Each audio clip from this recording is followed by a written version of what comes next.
You're listening to the Slavic Literature Pod, your shelf-help guide to all things Slavic.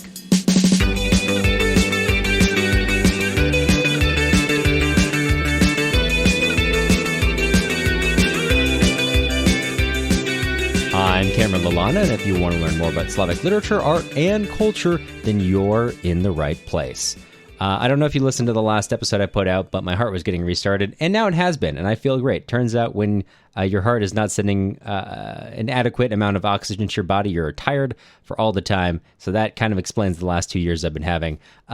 Now I feel energized. It's a great, it was a really good thing to happen now that I am medically categorically banned from drinking caffeine, no longer feeling tired all the time, has really been a great boon for that. But today we are talking about Frederick Wiseman's film, The Last Letter. The Last Letter being a, adaptation, there's the word, of Part 1, Chapter 18 of Vasily Grossman's Life and Fate, better known as the chapter wherein Anna Semionova writes her final letter from a Jewish ghetto to her son, Viktor Shtrum, before she is killed by the Nazis.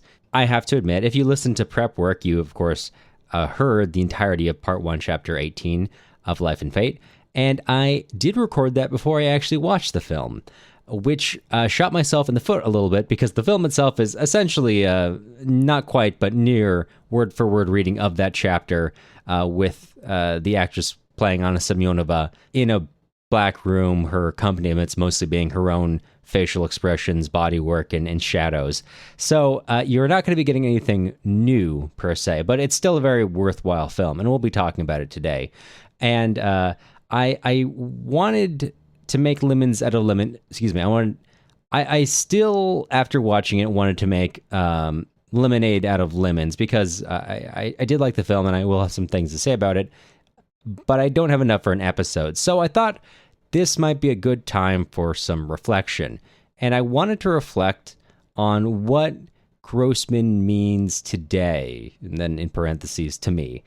And I feel like this is a great film to use as a jumping off point, because the chapter it's based on, Part 1, Chapter 18, I think is one of the best crystallizations of Grossman's philosophies about people in Life and Fate. And it's not the only place this is expressed, and it's basically restating ideas that are used elsewhere in the novel in a pretty condensed format, but I think it's the best example of it in one specific place, whereas you have many of these same points being made sporadically here and there, or one or two of these points, but this is not only reiterating those things, but also kind of putting them into practice in a way, and I'll talk about what I mean by that later. And so I think this is a great explanatory piece for that, and for why I'm still fascinated with Grossman. No matter how much I read him, I do not get tired. I return to him. I very rarely return to any works, and Grossman is someone that I return over and over again. If I can't sleep, I will go out to the living room and pop open Life and Fate and read a chapter here or there,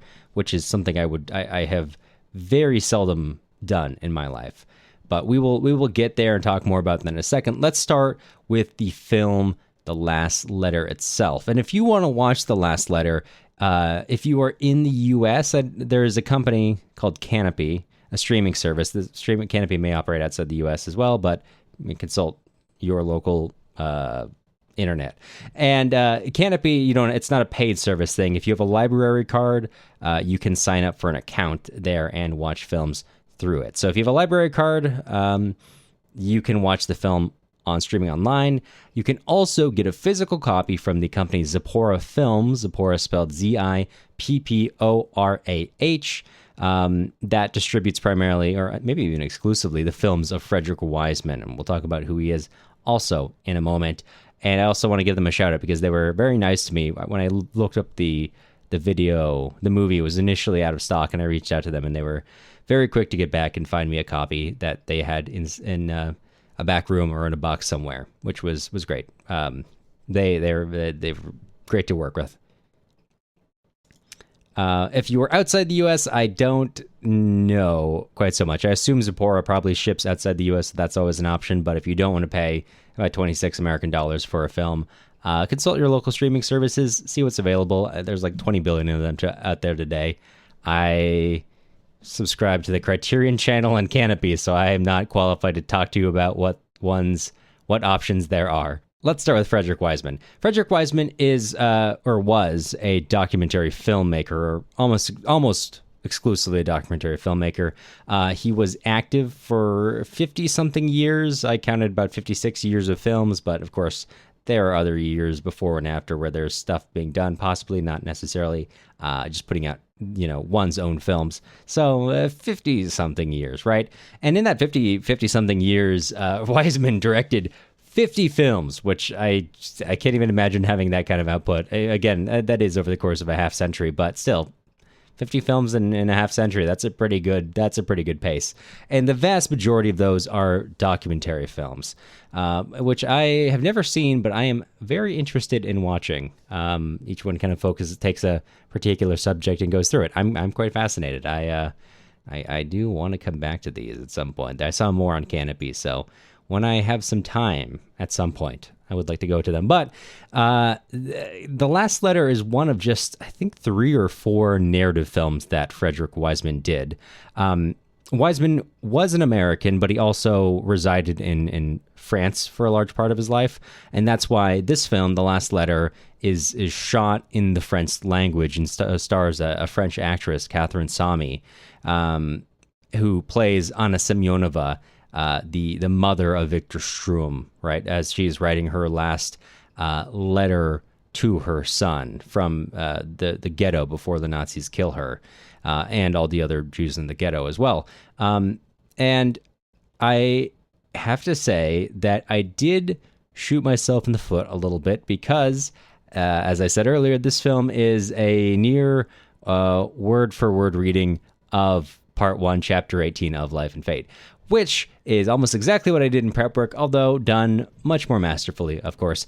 So if you read the chapter, if you listened to prep work, you basically got the experience of the film. But that is not an excuse to not watch the film, because actually putting it to a real actor's skill really elevates it. This was already a hard read as a chapter, and Catherine Sami's portrayal of Anna Semionova, even though she is essentially the setup for this film is Anna.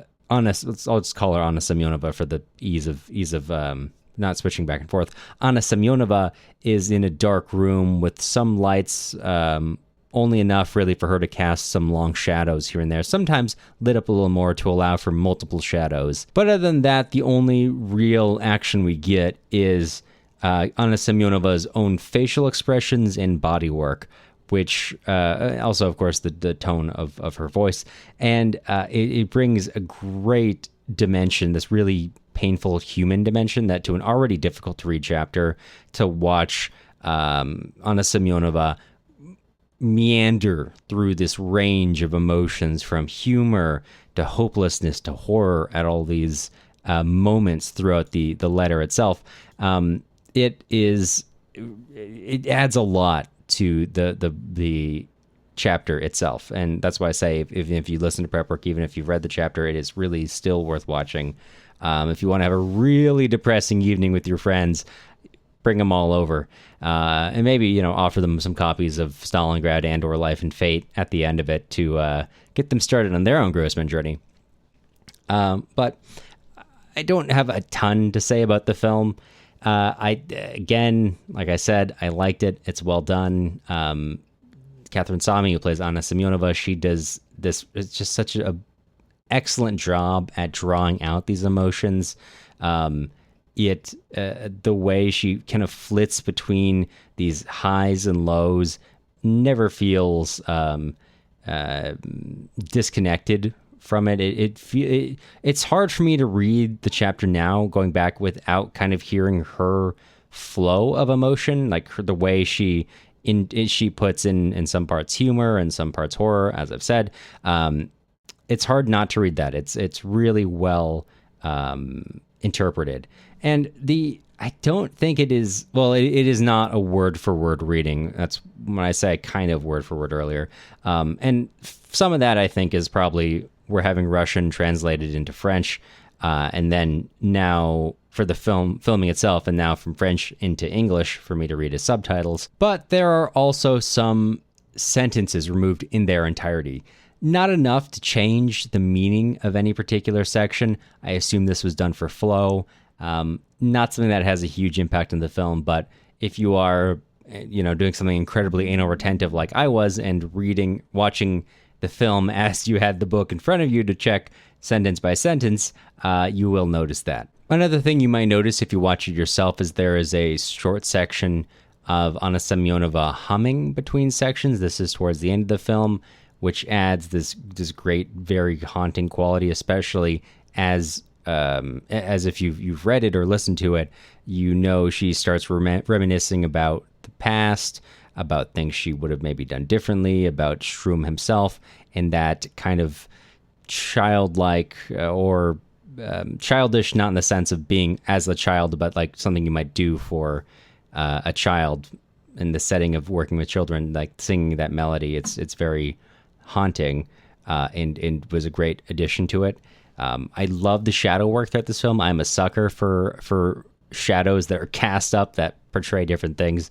I hoot and holler like a monkey, and Ivan Grozny Part 1, when he's got all his shadows casted on the wall, like that old painting of Napoleon. And here it's deployed in various ways. You've got this singular shadow lingering over Anna Semionova, her own, this large, now facing death, casting this larger shadow than she did in life. But in other portions, the background will light up a bit, and we will have multiple sources of light hitting Anna Semionova, creating this almost crowd of shadows, as if in some portions, right, she's telling this not only from the story not about herself, but also as really happening in Part 1, Chapter 18, the story of everyone in this ghetto, and even with her alone, it creates this great fullness in the scene. Very well done. I mean, it's very bare bones, still worth your time, and I think that it's really all it's all I have to say about the film itself. I don't. It's only been like 10 minutes of talking about this, so I don't want to just say, all right, that's it, let's go. But that's a lot of it. There is no soundtrack, no music other than that one section of humming.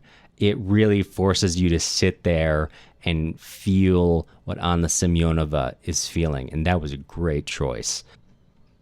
That is what Grossman is doing with this chapter, to return humanity to a dehumanized, murdered woman, and Wiseman stays true to that vision by letting Grossman's text really shine through a verbal interpretation. I think it's great.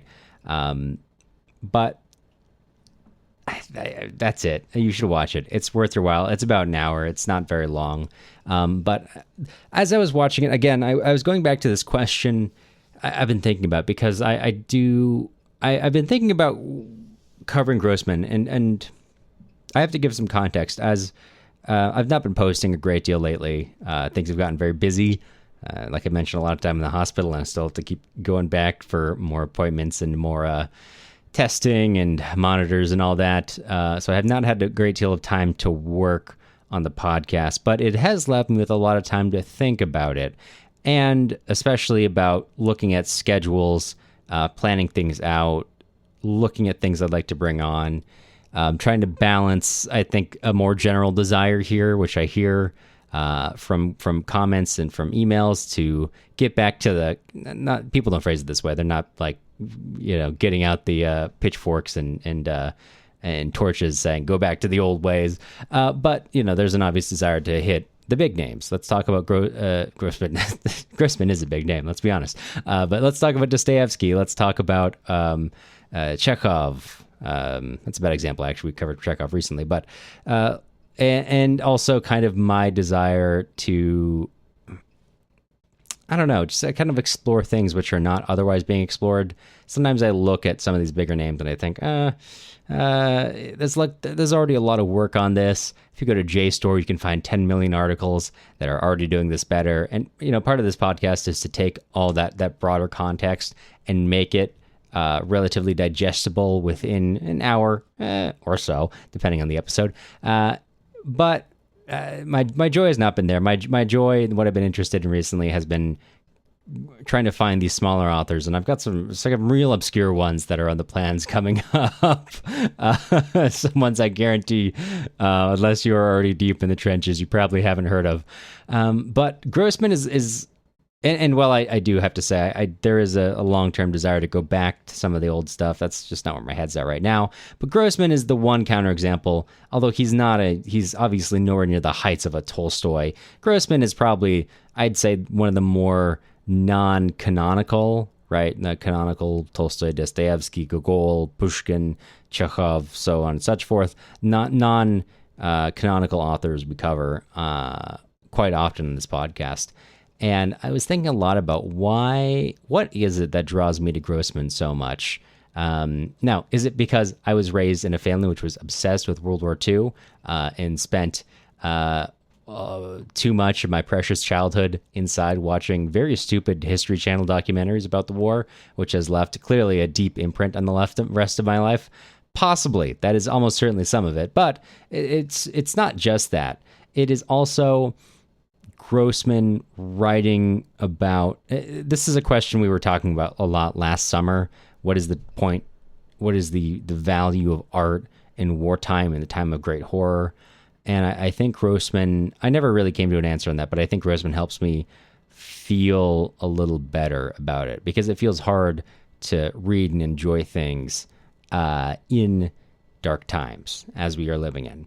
And Grossman is not a balm for that, but Grossman is a reminder that this is not the first time. This is not the 100th time. This is many, many cycles deep into human history where this has happened over and over again. But Grossman is close enough to the current era to be asking questions and asserting important, I don't want to call them truths about humanity, but important arguments about humanity in the lives we live, which I think is good to keep in mind as we try to look at the world around us and try to understand our own time and era.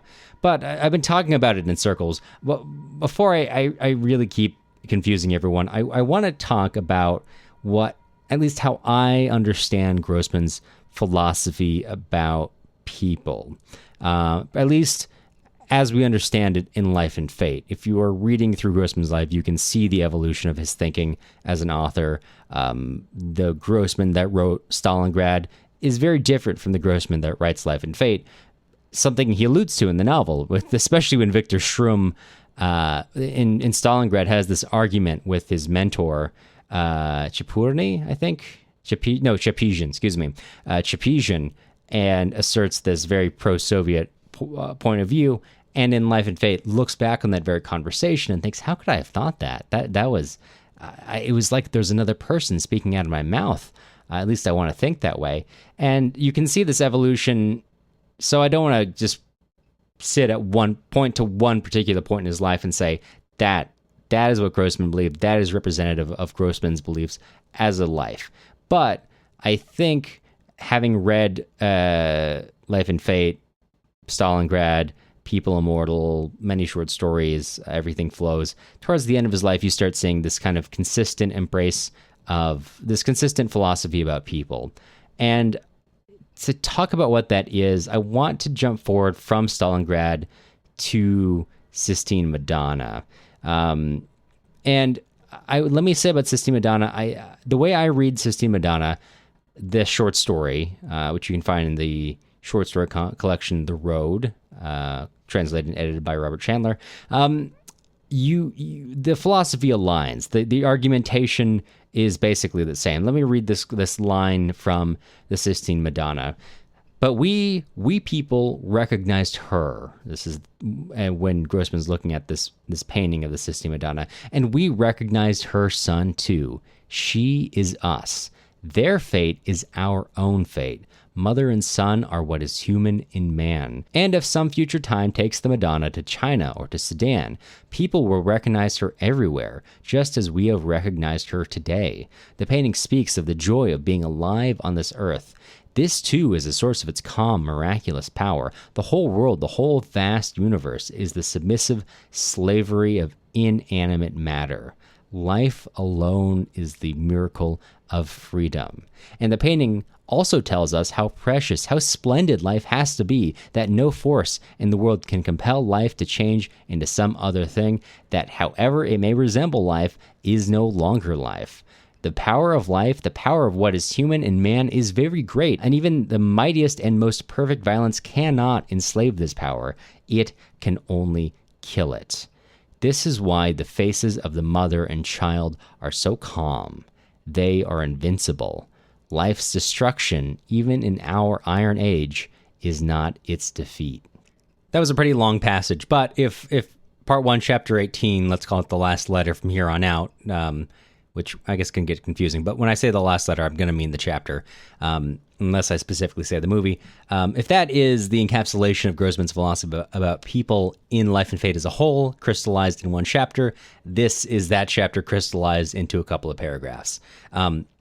What the question I think before us is what is freedom to Grossman? And to Grossman, freedom is the act of living itself, right? Go back to this, the whole universe is this the slavery of inanimate matter. Inanimate matter changes. It combines, it breaks apart, it creates things, but there's no conscious decision in this. It is vast aggregate probabilities based on particular elements that are there or not there.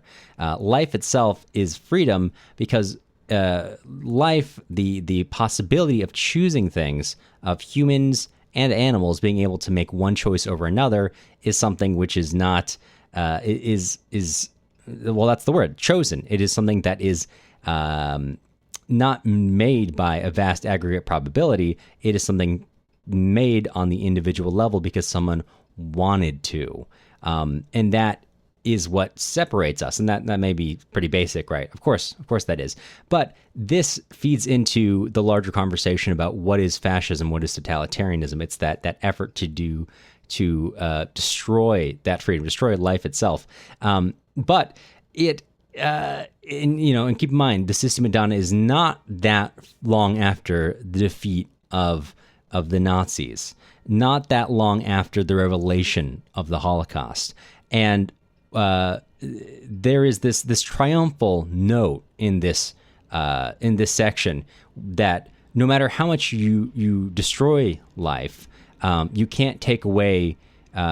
You cannot compel life to be something other than what it is. This freedom that is inherent to people, this power of choice. You cannot enslave that power. You can only kill it. You can kill people, but you can't kill that act of freedom, that act of choice. And if we understand fascism, as Grossman does, to be this trend toward this universal existence where humanity is not governed by individual people making decisions, but is governed by a dictatorial power looking at probabilities and looking at outcomes and saying, how can we treat these people like elements to create the high probability of this outcome we want? That has not worked, at least in that era. And he is concluding from that, right? We're concluding opposite of going back to Viktor Shtrum's argument. So I'm bouncing all over the place here, but this is a lot of information from a lot of different places. Viktor Shtrum argues in Stalingrad to Chapuzin that ideology must have the power to change people in a meaningful way, because Chapuzin is arguing that the German people have been fooled by Nazism. He awaits the day that the people of Goethe come back, the people of who realize the wool has been thrown over their eyes. And Shtrum chastises his old mentor and says, well, no, it can't be that simple, because if we accept that ideology can't change people, that ideology is only putting tinted glasses over people's eyes, then we are saying, in effect, that ideologies we consider good also can't change people at a fundamental level. It is also putting those tinted glasses over their eyes. And then that makes the Soviet project impossible. If the Soviet project is to create a better person through the spread of literacy, education, jobs. Now, the reality of that different, but that's the idea.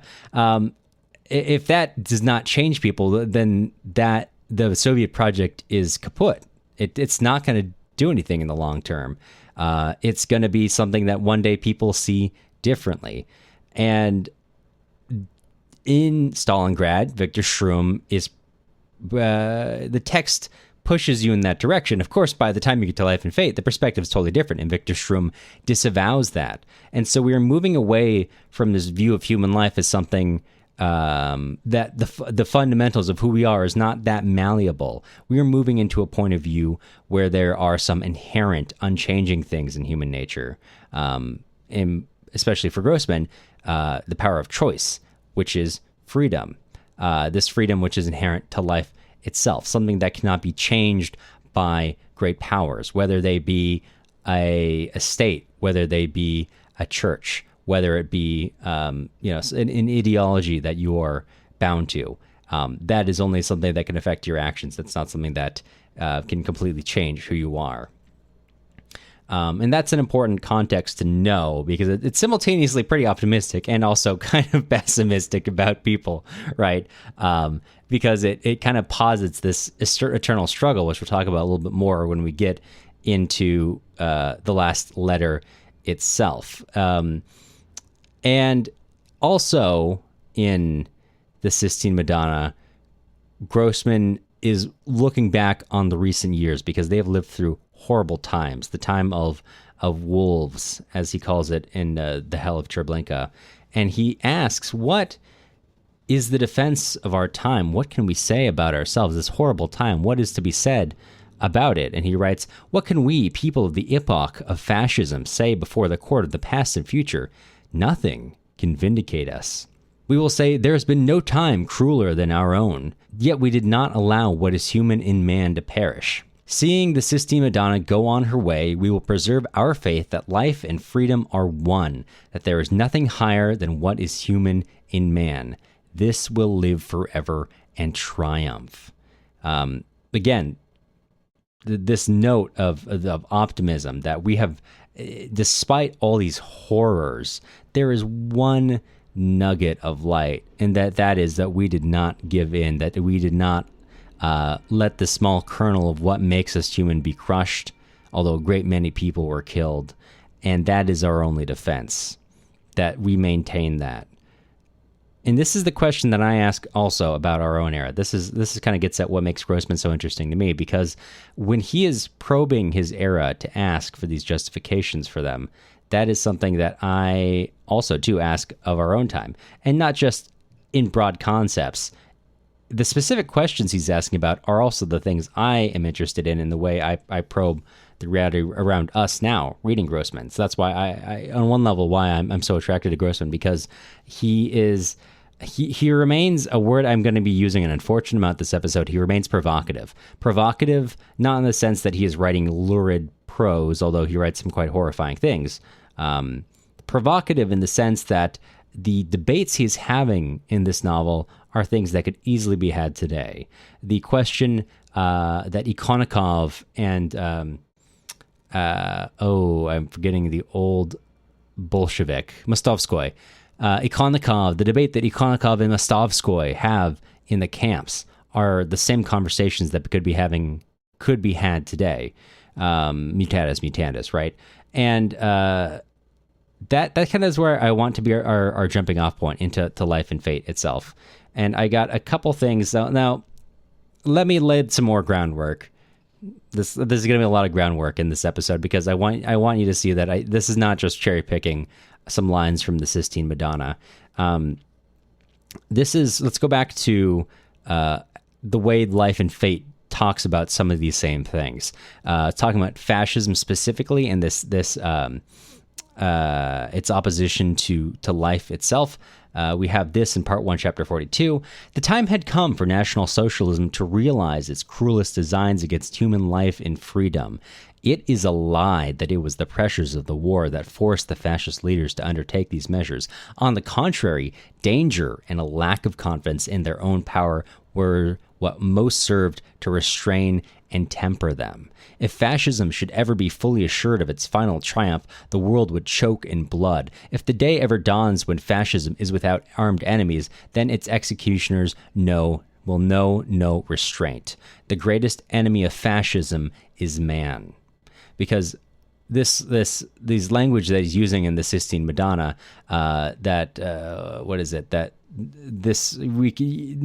no force on earth can compel life to be anything other than what it is.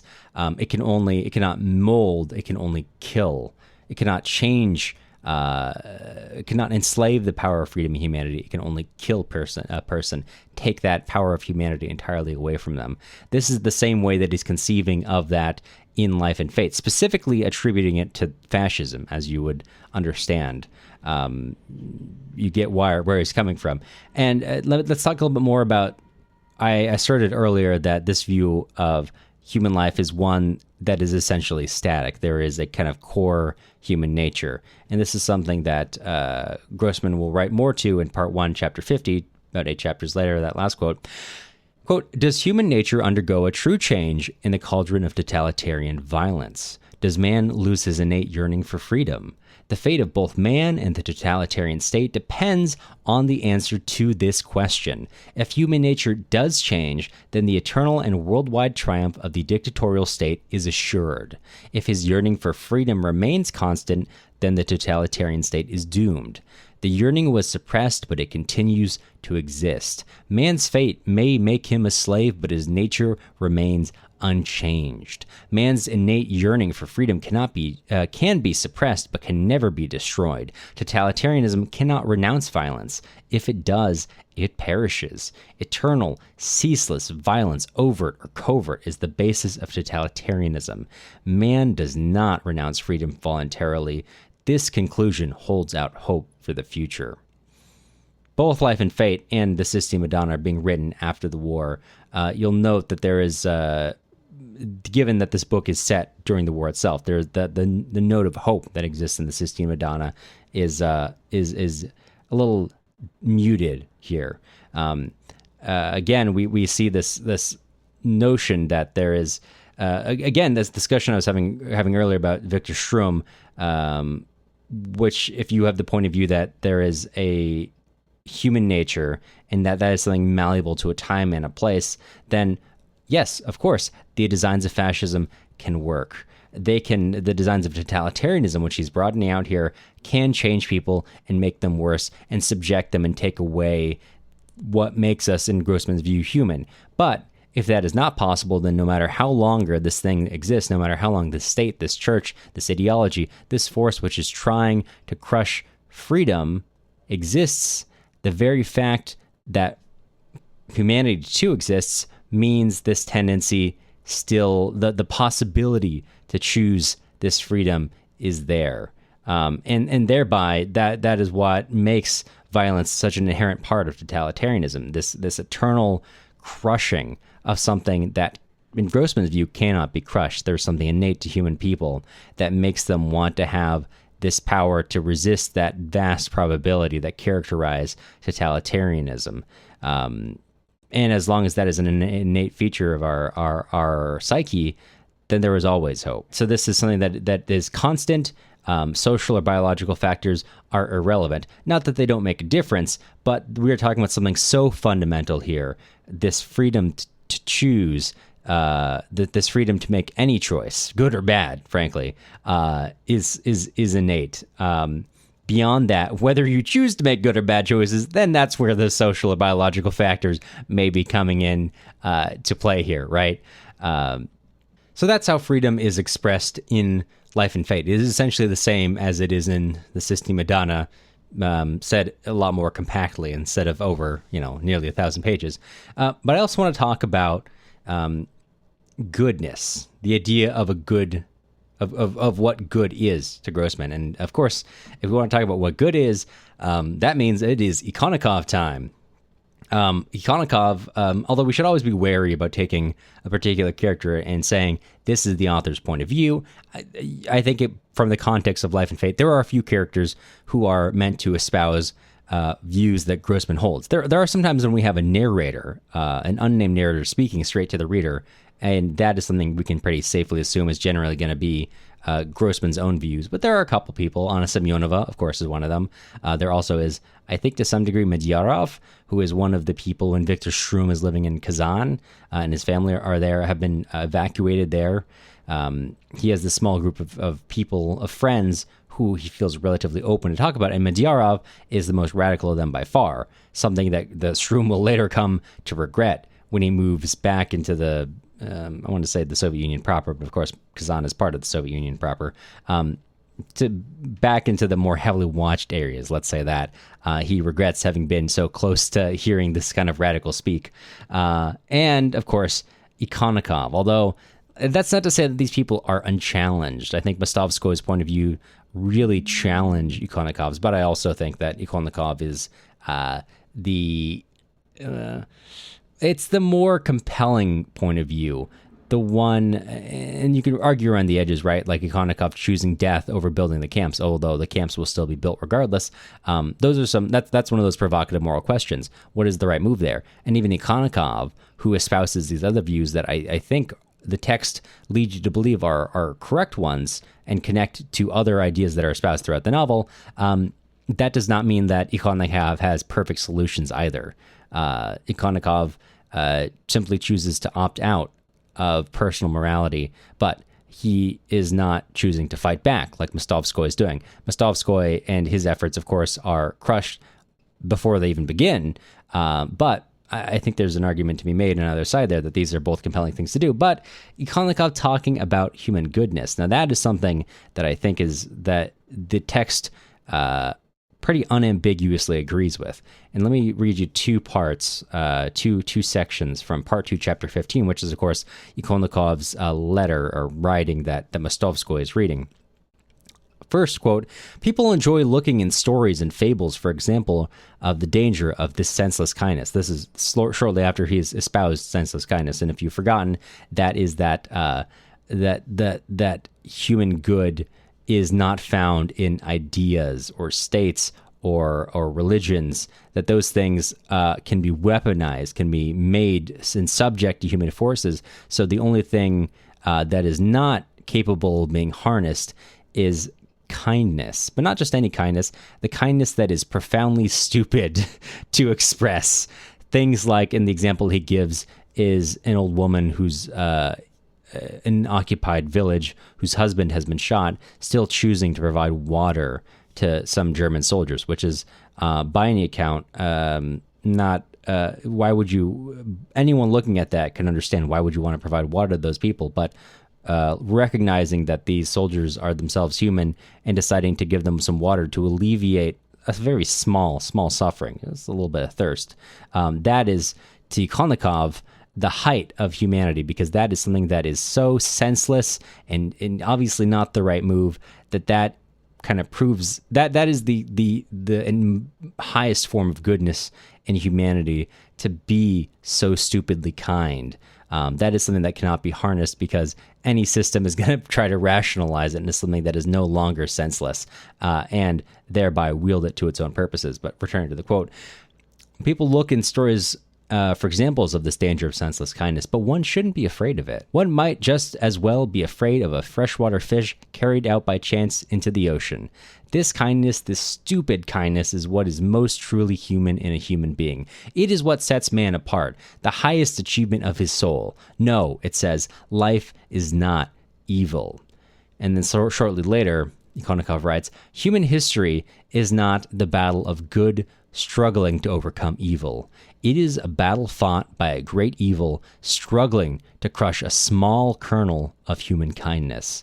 But if what is human in human beings has not been destroyed even now, then evil will never conquer. So if we have one of the main tenets of this kind of philosophy of Grossman, I don't want to overstate it. It's not like he has a formalized system, a la traditional philosopher. He's got a loose assemblage of ideas that kind of form some pillars of beliefs that appear in Grossman's work. We have, on one hand, this connection between life and freedom, that every human has freedom because they can choose how to act. That is what separates a human from innate matter of universe. That's what separates humans from being a factor in a piece of in an act of science. The ability to want to make those choices, to resist these pressures that are put upon us to act in a certain way. On the second hand, we move to this question of, is humanity evil? Because as Ikonnikov is writing, the long arc of human history is a great evil trying to crush the goodness of humanity. But in the same way that freedom is an innate thing, if we are free and freedom is our ability to make those choices, then we can obviously, logically, make choices which can be considered good and bad. And for Ikonnikov, having moved through religious orders, seen the changing of states, seen how even these ideas of good can be weaponized to quite evil ends, he starts looking around and saying, is there any pure good in this world? I've seen the state crush people. I've seen them do that in multiple countries. I've seen the church walk all over human freedom. All these ideas of good seem like they can be so easily weaponized for evil. Is there any goodness in us? And the conclusion he comes to is yes, there is. There is that senseless, uncommon kindness which can never be harnessed. It is a profoundly optimistic point of view for humanity that there is and always will be this choice to be stupidly kind to someone else, even when it doesn't make sense. And this optimism is important in the darkest times imaginable, because it's not this like hear no evil, see no evil, put your hands over your eyes and peek through your fingers kind of optimism. I hope it'll turn out all right. Because it's starting from a really pessimistic viewpoint, that most things that in the world are kind of evil, or even goodness, attempts at goodness can so easily be weaponized to, in turn, create evil. There's that old phrase you've probably heard, the arc of history is long, but it bends towards justice. And Grossman takes that line and kind of turns it on its head, right?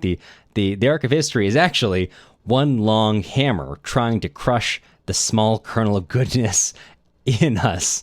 But through this broader context of pessimism, which you can understand someone adopting in the era that Grossman's living in, through the purges, the front lines of Stalingrad, of the war in general, the aftermath of the Holocaust, Grossman holds on to this really optimistic view that every human being is a wonderful, complex creature that is deserving of life, and B, that this small kernel of goodness is immortal, because human nature is innate, it's unchanging, and as long as you are alive, you have the power to choose that elevated kindness. And most often we will not, but we have a chance to, as long as we're alive. That chance will only end in death. So this is the really long way of saying Grossman's philosophy of people is one of elevating the importance of the individual, asserting that we have in our innate, unchanging human nature a tendency, a desire for freedom, an ability to make our own choices, and that we can assert that there is goodness in humanity, that humanity is good because we have that possibility for good always in us. And again, that's a pretty small silver lining, that mostly we're pretty bad, but it is the capacity for good that kind of redeems us in a way. It reminds me actually a lot of this book I read a long time ago on free will, which I wish I could cite, but it's genuinely been almost 10 years now. So this is a really rough recollection of it, but the author spends most of the book basically arguing against the idea of free will, going over all these experiments or actions which show how easily you can subliminally guide or predict a person's actions, showing how our decisions are driven by very measurable biological, cultural, personal, and so on, and factors. But the author does end the book on a fairly small amount of cases that were genuinely unpredictable, regardless of all these other factors, which are otherwise measurable to the point where if you see these factors, you can guess an outcome, or just pure outliers in those experiments. And he concludes that if we want to use this very imprecise term, free will, our wills, our ability to act is mostly sublimated to external factors. Some of them conscious, some of them unconscious. But if we want to keep using this idea of free will, it doesn't have to be a zero-sum game. Maybe a better way of phrasing it is it doesn't have to be a binary. Either we have free will or we don't have free will. But he's arguing instead that we are genuinely, as people, genuinely unpredictable or unguidable in a small portion of cases. And yes, to that author, that is enough to conclude that we have free will. Not that we are always acting with it, but that we have the possibility of it always. And this is, again, mutatis mutandis with the appropriate changes, also true of Grossman's version of freedom and humanity. Not always exercised, but always there for the taking. We take the most optimistic point of view from Grossman, it is something that fascism, totalitarianism can suppress, but never truly destroy without destroying all of humanity itself. So, again, I'm less like all over the place. One more recap. The best part of humanity is senseless kindness, and human freedom is important because it allows us. This is okay. I'll admit this is a bit of logical conjecture on my part, but human freedom is important. One, because it separates us from things that are dead. That dead things can no longer choose. But B, because it allows us that choice of senseless kindness. And in the era that Grossman is writing in, all of this emphasis on the individual has been suppressed in a way because we are, as we are now, in an era where we are trying to look at vast conglomerations of people and certain interests. In the case of World War II, not the Nazi Party, the Soviet state. You could point to other examples, but these are the two that Grossman is specifically dealing with. They're looking for particular outcomes, and and push people towards a certain outcome because that is what is best for them, as those states see it. And that is something that cannot coexist with humanity in Grossman's view. This profoundly optimistic view that that tendency is always going to lose in the long term. In the short term, it can very much win, and it can do something more horrible. It can remove that choice altogether by destroying such a large group of people that it doesn't matter anymore. That choice can't be made. So we are reducing these possibilities that choices are going to go otherwise. This very horrible thing that Grossman's living through, that we too are living through. I don't want to over-explain this. I don't want to spend too much long on this because, again, this is not a systematic view of the world. It's this assemblage of linked ideas categorized by certain pillars. But I really want to add one last thing there, which is not really ever addressed in the book. This is more logical conjecture on my part, but this is a more general rejection of all these things we've been talking about, this tendency to reduce people. And I think we can also use this word to dehumanize people because it is easier to deal with people when they are an archetype. They are good, they are bad. This is the thing you should be. This is the thing you shouldn't be. In the case of this book, it is good for you to be a tall, fit, Aryan man. It is not good to be this, suspicious, Jew because they have all these features which are bad for our society. Instead of looking at people, any group of people, and looking at these vast differences, this galaxy that each person possesses. That's a very difficult thing to direct. It's a lot easier to say, this is good, this is bad, be the good thing, and we'll get rid of the bad thing. That's a very difficult thing to do, but it's not useful for the purposes of propaganda. It's not useful for pushing societies together to acknowledge that in the same way, because so we put out posters that says, be yourself. Of course not. There's a goal there. There's a goal in the Nazi state to push it towards a certain outcome. There's a goal in the Soviet Union to push them towards a certain outcome. And Grossman is rejecting that by insisting on returning humanity to people. Returning humanity not in the sense of giving each character total freedom of will. Of course, he is writing them all. But in the sense that he is exploring these, a term he uses sometimes is that every person is like a galaxy inside themselves, a completely unique galaxy to everyone else. And he does his best to really flesh that out in every single person at all points. This is why the last letter is so impactful, because it is something that is so easy to reduce down to its most horrifying moments, but he goes in and he writes a timeline of life, which is, yes, horrifying, but it is also this process for turning humanity to a people who it is so easy to look and see. If you talk about the Holocaust, numbers, look at that and be horrified, of course, to say this is such a horrible thing. Look at how many people were killed. Look at all the lives. Look at all the culture, the history that has been lost. And that's not enough for Grossman. Numbers themselves are horrifying, but Grossman is writing about that tendency to look at that, and it's a tendency I think we all feel. Maybe it's just me, but we live in a very data-driven world, a very impersonal world, and Grossman's experiencing the roots of our modern era, these tendencies, how we talk about it, and he is insisting, giving all these people character. Even, of course, Anna Semionova, the stand-in for his own mother. Yes, of course. Even in these moments, horrifying moments in the ghetto, he builds out her life. But even small characters, Grossman gives them their own time, their own character. I think of a moment in Stalingrad when it's our Commissar Krimov is crossing a bridge, and as a plane flies over, the two privates standing at the side of the bridge throw themselves to the ground, and Krimov kind of wonders at this. And the narrator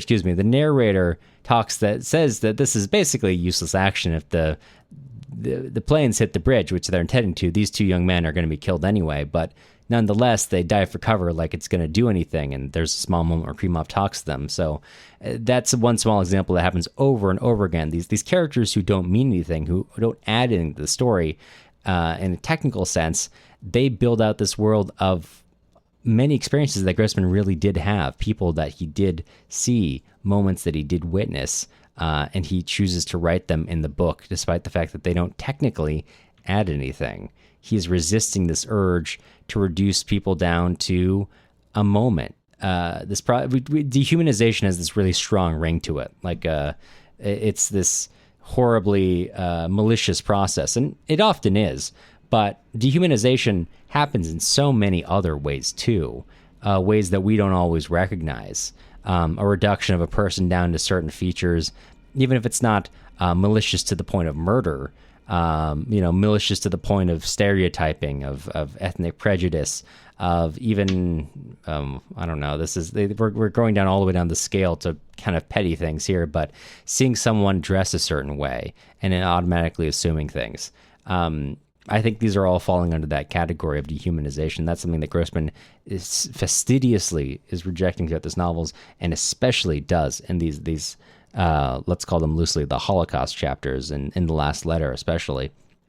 And we see this philosophy being operationalized. These various like pillars of this philosophy. This insisting on returning humanity to people. This insistence on innate freedom. This insistence on senseless kindness being the best thing we have to offer. These are all things that appear in the last letter, right? If Ikonnikov and Madyarov and the narrator in the Holocaust chapters are really hitting on the philosophical angle of this viewpoint, Anna Semionova's letter to Viktor Shtrum is putting it into act. It's operationalizing it. And you have to keep in mind, Grossman's operationalizing this worldview from just one of the rawest points of pain that he had, putting this viewpoint into the mouth of the novel's stand-in for his own murdered mother, a mother who, based on historical records, could have been saved. And that is a point of pain that clearly exists with Grossman through the rest of his life. And in that deep moment of guilt, he is trying to put this philosophy into use, into giving a reading public, giving her a second life in a way, not life in the sense of returning freedom to her, as we're talking about in this philosophy, but breathing a personal story that puts a face on the untold murdered millions, and sometimes who are sometimes easier to leave as untold numbers. So let's go through how each of these things appear in the last letter. One, we have the senseless kindness. And there are a lot of examples of that. There are Well, not a lot. There are plenty of examples for this chapter. If there were a lot, the senseless kindness wouldn't be something that was so rare as they talk about. But it appears here and there, right? We have Shukin, who is either Russian or Ukrainian. He's a Gentile. He's not Jewish. Who brings Anna Semionova food while she's in the camps, even before he gives her money, smuggles her letters out. It's an act which brings him no profit and in quite a bit of danger, and it is recklessly, senselessly kind of him to do. That's the prime. That is an example of someone. I think he's like a minor version of that, but then there's the obvious prime example, Anna Semionova herself, who continues to see her patients in the ghetto when she clearly and obviously knows she accepts something that other people have not accepted, which is that everyone in the ghetto is about to die. Even when she's doing this doctoring work, she doesn't try to collect payment, and she wouldn't. It appears collect anything if her patients were not forcing her to take some food. And Anna Semionova alludes to this. She wonders repeatedly, why does she continue to do this doctoring when she knows it's useless? Why does she continue to give the young boy Yura and of the family that she lives with, why does she continue to give him lessons on French? And the answer, of course, is that as long as she's alive, she has the freedom to do these stupid, kind things. However meaningless they may be in the long run, every moment that Anna Semionova is alive means she can continue to express her human freedom and do these senseless things. So that's the sense. That is what senseless kindness is all about, and it makes complete sense that Grossman would give those characteristics to his murdered mother, or at least the portrayal of her in this novel. So beyond that, too, we have this core lesson of senseless kindness, but we also we talked earlier about this rejection of reducing people to numbers or to stereotypes.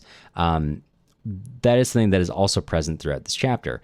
And I've been alluding to this line throughout this book, but let me just read it out. I wrote it this far down in my notes. I don't really know why. But I've been alluding to this connection between fascism and sciences in a lot of ways, and that's something that Grossman... that's a comparison I'm getting directly from Grossman.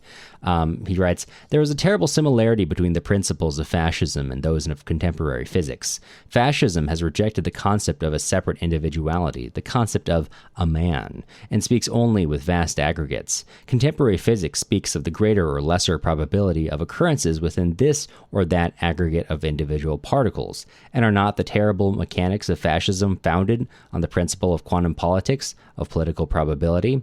And to that viewpoint, Grossman obviously says no. Like I said earlier, Life and Fate and Stalingrad are replete with Grossman's personal experiences who are then turned into vignettes. These people whose names are otherwise probably lost to history, their only real footnote in the historical record may be their own family, to the extent they exist, and the moment that Grossman includes in the novels. And this is especially true, especially pointed, I should say, maybe, in these chapters about the Holocaust, because we're not just dealing with the small moments of people who otherwise don't enter the historical record, which is, to be honest, the vast majority of us, but we're talking about Jewish people during World War II. We were not the only group to be dehumanized and killed and massacred in the war, to be sure, but they are the literal poster child of it. And throughout the chapter, Grossman focuses on the human stories on the Jews of Berdichev. Berdichev is not noted in the novel, but of course, if Anna Semionova is a very thin layer of paint over the reality of Grossman's actual mother, Yekaterina Savelyevna, I think this unnamed town is a very thin paint over the actual town of Berdichev, where Grossman was born and grew up in his younger years.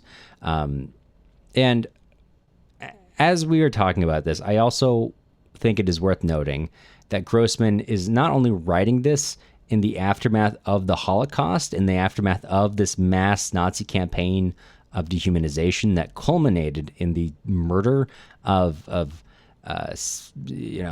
millions of people, 6 million Jews in the Holocaust, 3 million, roughly, Soviet POWs, Poles, Romani, people with disabilities, German dissenters, gay people. And if that, wasn't enough, that horrific period, if that was not enough, Grossman's own country, the USSR, whose armies were the first to reach the death camps, had in the years since the Holocaust, taken the stance that people should not, quote, divide the dead. In other words, there had been so much death, there was no reason to differentiate the reason for one fate over another. That was the Nazi war machine. Of course it would do that. That'd be anti-Soviet. Although, of course, it is true there was great amounts of death in the Soviet Union. It is not true that there was no reason to differentiate between the reason why some fates were worse, reason why the fates were not done for the same reason. Of course, there was a dehumanization and along racial lines of most Soviet peoples, and between say Russians and Jews, who are both considered subhuman by Nazi ideology, and murdered en masse for that. The systematic murder of Jews is something that happens on a different level. There is reason to differentiate that out. So we have, as Grossman's writing, on one side this history of Nazi dehumanization, and on the other side a current Soviet insistence that these particular Jewish stories are not worth highlighting. And in the context of that, Grossman breathes life back into the murdered people of Berdichev through the last letter. He describes individual people, their character in those final days, and this is something I've alluded to throughout this episode. It is an important thing to point out that returning humanity to a person in Grossman's writing doesn't just mean like the bright and shining parts of human nature, which can be not easy to read. There's this very difficult, very poignant essay by Grossman called "Ukraine Without Jews," which you can find easily through pretty much any search engine. Written around 1943 in the middle of the war, it is one of the earliest public writings about the Holocaust, I should say, not the earliest itself, but it was not published at the time when it was written. Not published in the Red Star, where Grossman was writing quite often. It was published only in Yiddish in the weekly paper of the Jewish Anti-Fascist Committee, and even then it was abridged. But in that piece, Grossman drags you right to the edge of those graves and sits with you to wonder about the people in them. And there's this one line in them that has always stuck with me. Quote, "This is the death of a people who had lived beside Ukrainian people for centuries, laboring, sinning, performing acts of kindness, and dying alongside them on one and the same earth." And that's the line. There's one word there, sinning, that sticks with me, because it kind of seems irrelevant. Of course, people do bad things. If we accept that human life entails the freedom to do senseless kindness, then we also have the freedom to do stupid, cruel, senseless, and needless things as well. You might think that is kind of throwing salt on open wounds to bring that up about the murdered dead, but this is integral to Grossman's humanism. He has this very full embrace of what it means to be human, which acknowledges the possibility for good and bad within us all. And it kind of reminds me of Grossman's ironies in writing about the heroism in the USSR, especially with Stepan and Vera Spiridonov and the workers of the Stalgers power station. All of them are heroes, according to the Soviet government in the novel, and also to a man, they are actually worn down to their bare essence. They are not romantic characters from novels who are heroically manning the power station, fixing and urging and pushing power out even as the bombs are falling around them, but they are real people, real in a sense, obviously they're characters in a novel, who are going to this job at Stalingrad because they don't know what else to do. To try and leave Stalingrad during the German encroachment would be pretty much sure death. And Stepan, the director of Stalingrad, is stripped of his hero status for leaving Stalingrad, even though by the time he leaves, there is no functional station left to operate. The workers aren't even coming in at that point. There's nothing to do. And Grossman isn't trying to demean the people with this irony. He is penetrating through dehumanization here too. All of those people and their very human struggles and worries and despairs get compressed down into a simple symbolism that we get to call heroism. It doesn't matter if they live or die. They are heroes for other people to use. The people who sit safely, mostly in governance, to invoke, to make a point, to reassure an audience. They are a talking point. And in fact, it's better if these people were to die as heroes. It's better to have dead heroes. They can't mess up simple narratives of heroism with, their inevitably messy humanity. And I'm sure that all seems obvious to you. Yes, humans are complex. Yes, we do good and bad. Yes, it's dehumanizing to be reduced to a statistic or a symbol. But let me argue to you that Grossman's insistence on making you, the reader, see this messy humanity, even amidst the Holocaust, is genuinely quite provocative. As Anna Semionova moves into the ghetto, she talks about the family in her letter, about the family she lives with.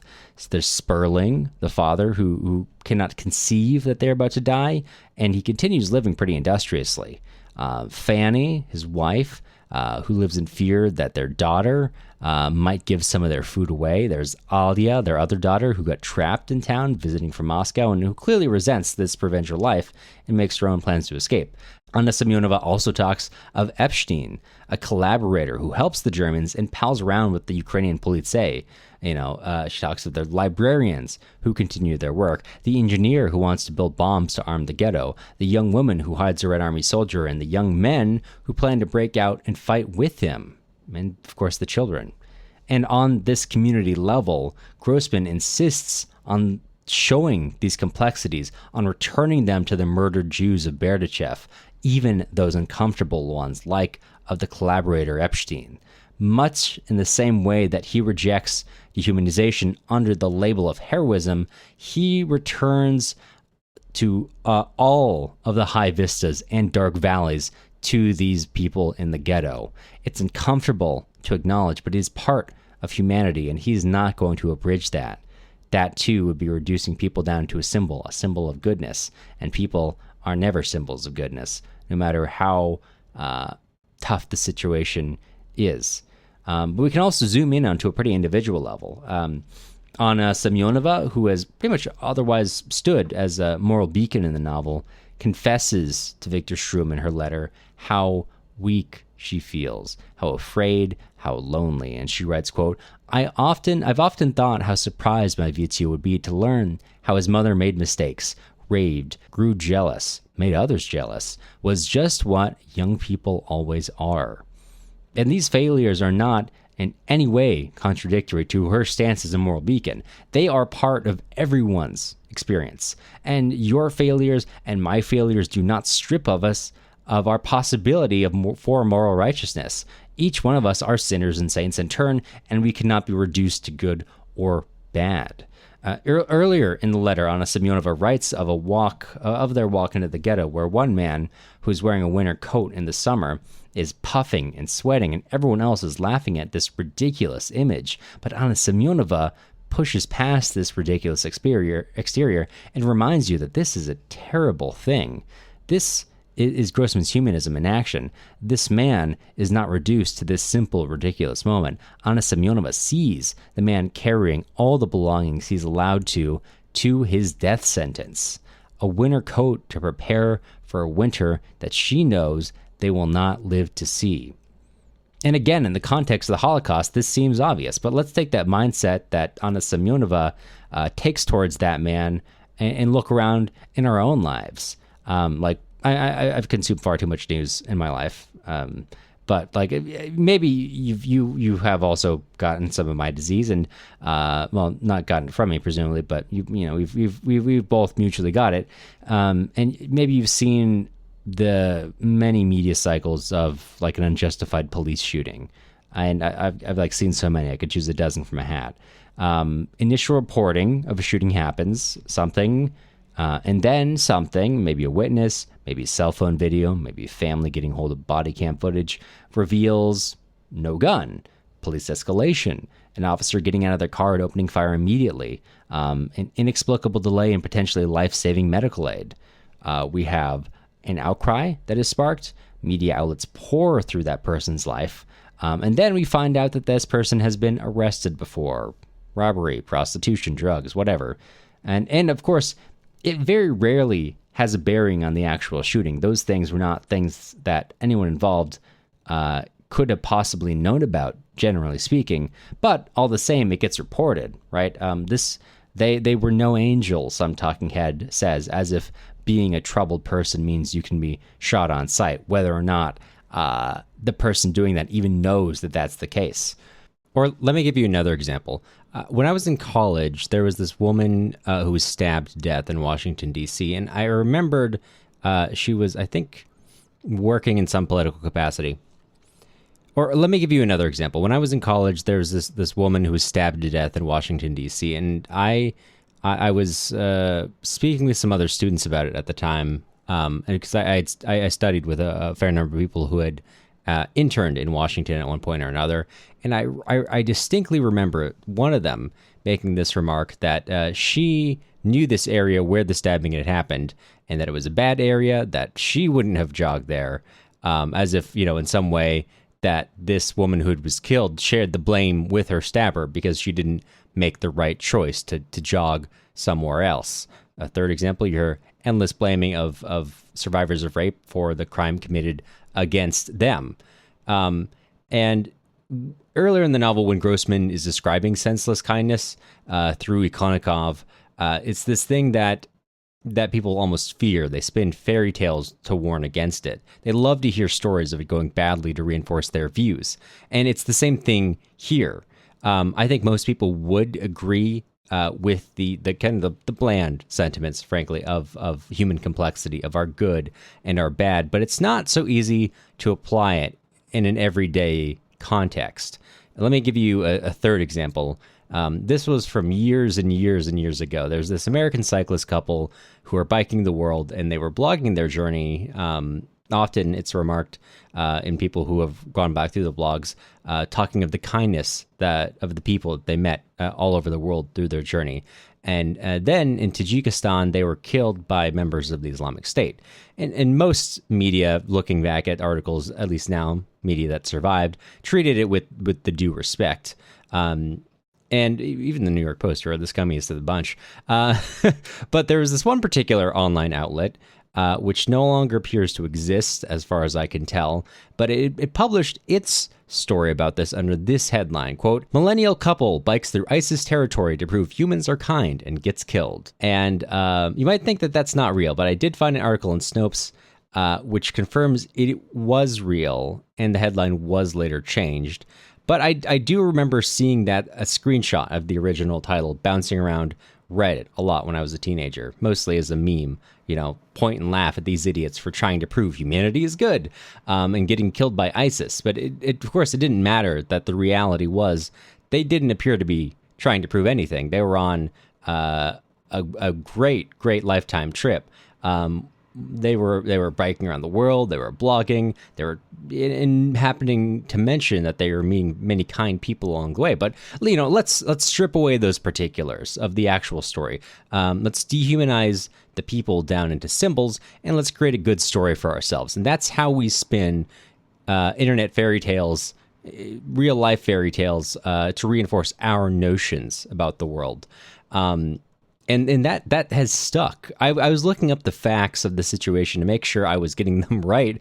And I found a Facebook post from literally 3 days ago about this situation. Now, it doesn't use the exact same language, but here's how it describes the situation. Quote, "The American couple, Jay Austen and Lauren Gagan, quit their jobs to travel the world by bicycle, sharing on social media their belief that most people are good and that traveling was a way to connect with other cultures," which is a little bit more respectful, but you're still seeing those same notes being hit. Sharing, it's highlighting this sharing on social media, their belief that most people are good. It's impossible. I've not read the blog myself. I cannot say how big a feature that was, but that is the main point that is made in all these stories about it afterwards, at least the salacious ones. And of course, predictably, if you scroll down to the comments section, which is something you should never do, you'll find tons of people congratulating themselves for knowing better than to travel to Tajikistan, or hell, some of them saying that they would never travel at all. I'll stay safe. I'll never go anywhere, experience anything. And sorry, I'm in my script. I'm 2 pages deep in this sidetrack, but hopefully you've gotten the point at this extreme end of examples. Grossman's insistence on returning humanity to people, to acknowledge all the good and the bad, and to entice us to look beyond ridiculous exteriors to see often terrible stories behind them. Now, this isn't an inherently provocative point, but I think it is provocative in a practical sense because most people don't think that way. And those of us, let me say, who think we don't, still probably do, right? We have an easy judgment here, a bit of anger there. It happens. That's why it's worth reminding ourselves of this point. And I do want to add the caveat there that does not mean that you are never in a position to judge someone. Of course, if we go back to the last letter, Anna Semionova has no amount, has judgment for the collaborators. And of course, there's judgment laid upon the Nazis. I'm not saying that Grossman's philosophy as outlined here, which again, not a coherent philosophy in the sense that it's a systematized set of beliefs. It's a couple pillars, but it is an enticement to still to not reduce people down into symbols or simple ideas, to look at someone in their full humanity. Now, that does not mean you have to like what you see. When Grossman, later in life and fate, spends a lot of time with Bach, a German soldier in Stalingrad, right? Bach is not necessarily reflecting back good things, but Grossman still takes the time and care to try to explore that point of view. And in this practical sense, this is, and as I'm saying this out loud, I'm realizing I'm basically reiterating at length the point of David Foster Wallace's "This Is Water," but David Foster Wallace is right and Grossman's right. This is something that it's not an easy habit to be in, and I think it's easier not to. It's easier to throw out those simple judgments about people. I mean, I do them. I do it all the time. I have to commute to work, so I spend 2 hours a day in the car. Unbelievable amount of judgment for other drivers on the road here. This is it's a great habit to get into. Again, I just said it a moment ago, but I'll say it again. That does not mean that trying to look at people around us and try to understand, push past simple judgments and try to understand exterior. Not that you have to walk down the street and understand that about every person you see, but right, people you meaningfully interact with. And that's not an enticement to necessarily embrace everybody. You're not meant to embrace Bach in the novel, merely to push past simple symbols and to understand Bach. Because, of course, in real life, you can think of myriad consequences for embracing something far beyond the point you should have. I have a friend, a very dear friend of mine, who is a prison abolitionist, and for a long time exchanged letters with lots of prisoners, and those were mostly very good relationships. There was one that she had this particularly deep relationship with, kind of helped, he was a young kid, kind of helped to mentor him. She got not super involved in his life, but he started dating women while in prison. My friend got to know that woman as well. And then when this guy got out, he kind of started falling back into those same old habits which had gotten him in prison in the first place. And it kind of got to a point where my friend, who does not live in the U.S. Anymore, had to, from abroad, help this other woman try to get out of that situation, and thankfully did, and then cut this guy off entirely. So you don't need to run right into the minefield of life, but just because that is a possibility, I do not think that means it is not worth trying. If you want to make this really reductive, better to have loved and lost than never to have loved at all, right? Those were again, let me recap because I'm going really long here. First way that the last letter really embodies Grossman's philosophy is these acts of senseless kindness that are actually seen and portrayed, not just talked about. Secondarily, we have this insistence on humanizing these characters. And the third way it does that, you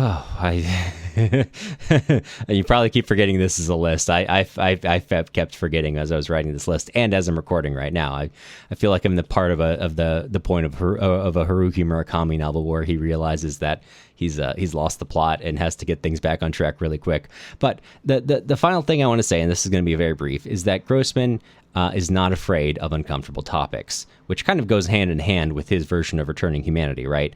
It's not always a nice thing. He's portraying the collaborators in the ghetto, the Ukrainians who joined Nazi police units, and to some degree, participated in the Holocaust by bullet. The Russians and Ukrainians of Berdichev who couldn't stoop low enough to denigrate their Jewish neighbors to the new Nazi authorities. Now, these are topics that people would like to leave in the dustbin of history unless they're scoring a propaganda victory. We'll talk about that in a second. And the Soviets didn't like it much either when Grossman was portraying the Red Army as an on the run for most of the years of the for most of the early years of the war. But that is what happened.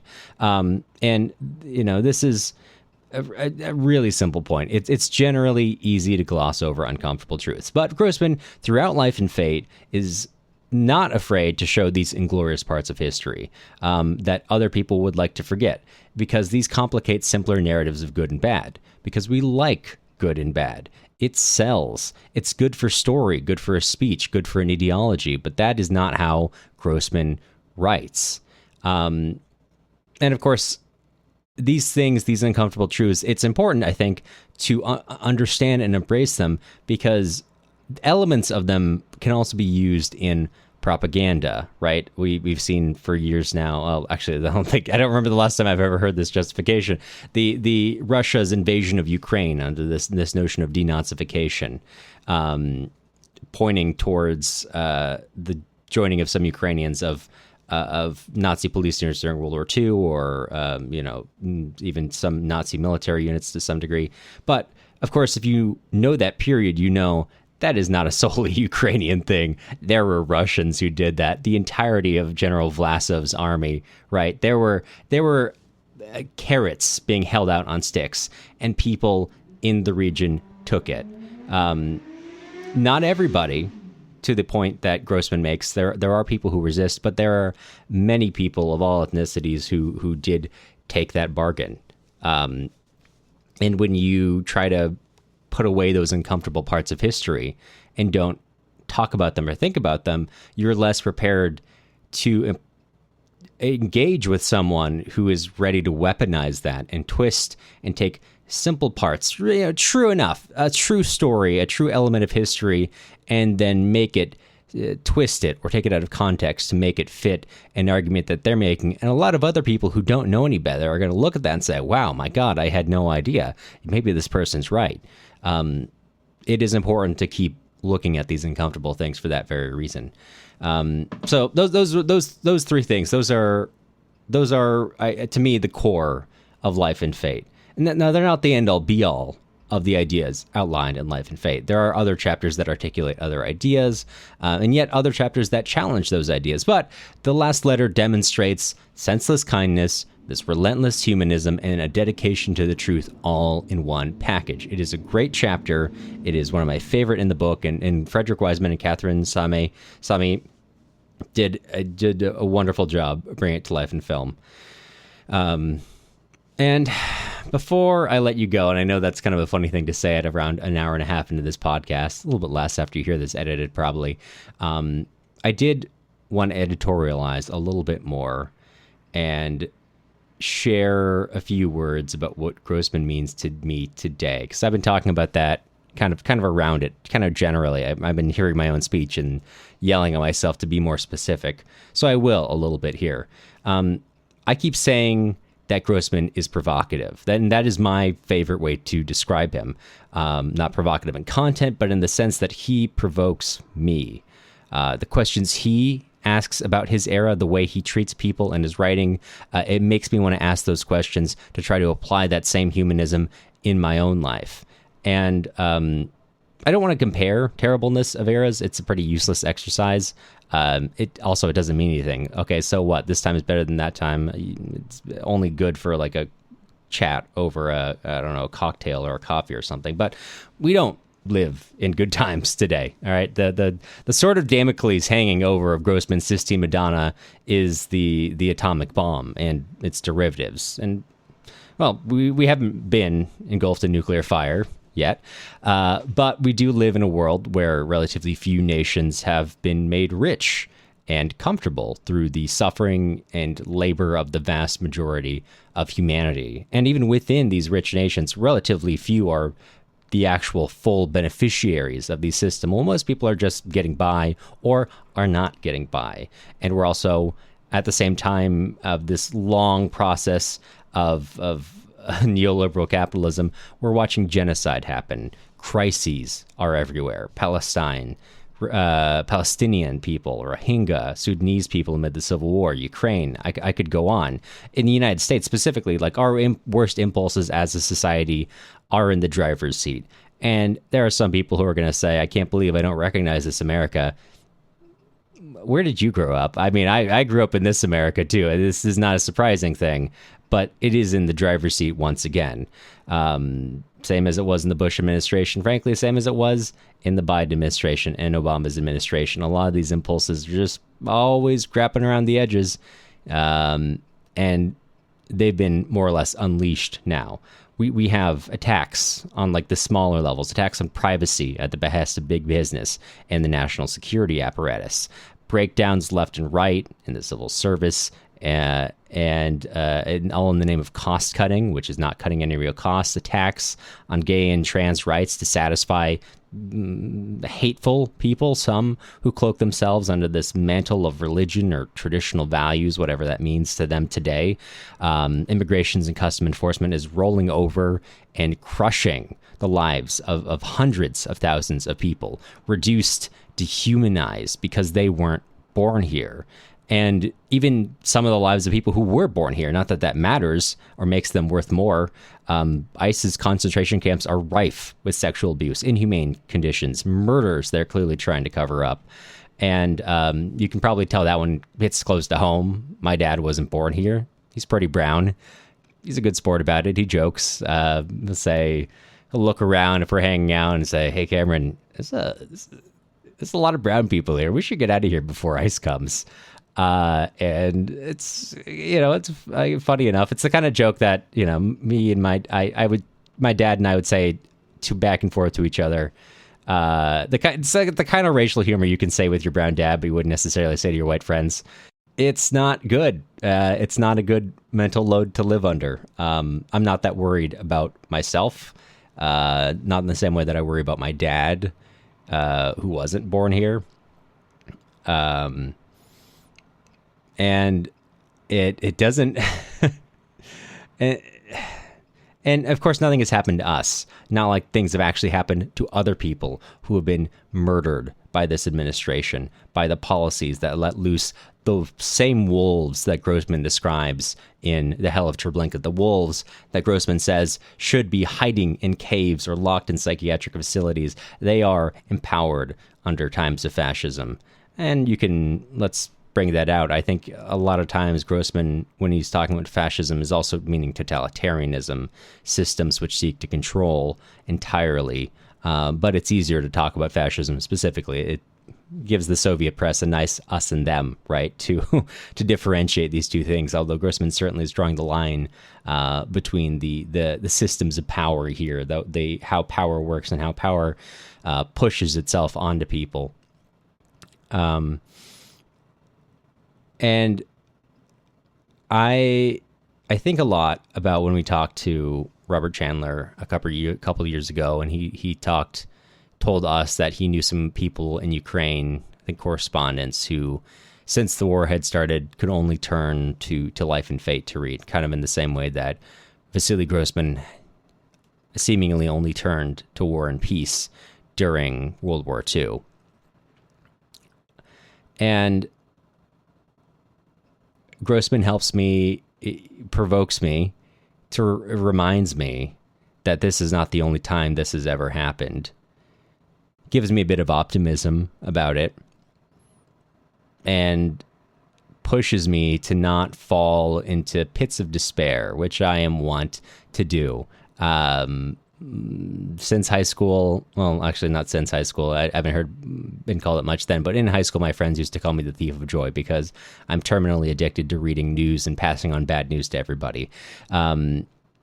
My dad used to make it like a little bet. We'd go on a road trip or something, and he'd say, I will give you $5 if you can say one positive thing about the world before we're done with this drive. I usually didn't get that $5. But Grossman helps put this in perspective and helps me push through the despair that I personally, and you might too, if you think about things too much, might trend towards. It's not an antidote. of course. Art won't save us. It wasn't Grossman's writing that liberated the camps. It was the Red Army.